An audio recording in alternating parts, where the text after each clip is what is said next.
When we were asked to look at the project by the client, we were given a remit to sort of consider all of the amenities. The apartments were largely designed by the architect. We were looking at the facilities and the product identity. What sort of lifestyle we could offer to the residents. So only were we looking at the interior spaces and the common spaces that the residents would use, but also the external spaces and the amenities outside. So it allowed us to look at a very holistic way of creating a really interesting lifestyle experience for the residents.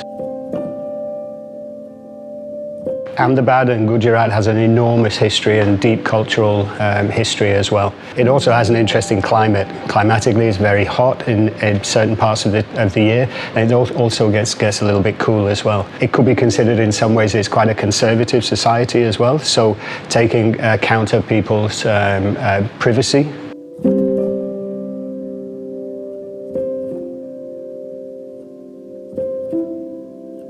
Taking out some of the historical references, there's a motif called the Galicha, which we used throughout the design, both externally and internally. We stripped down the form and the shape of that motif into a more contemporary reference.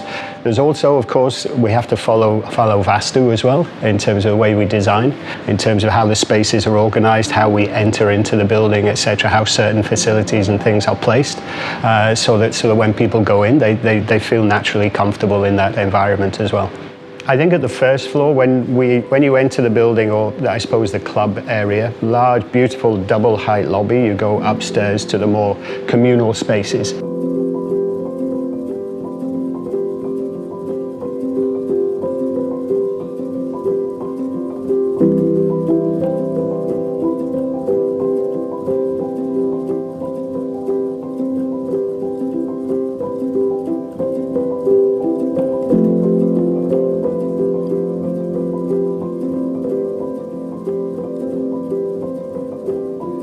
One, it's a great focus for everybody from their apartment looking down. It's a nice green and water-based sort of landscape that people can enjoy. It can also change the environment and the feel at night with good lighting in the pool and in the evening as well. And it allows us to surround that courtyard with some great amenities for people to gather, for people to entertain, gather with families, to celebrate festive times as well. So it really becomes a focal point of the community. So all the towers connect through, they have pathways and routeways connecting directly to that centre.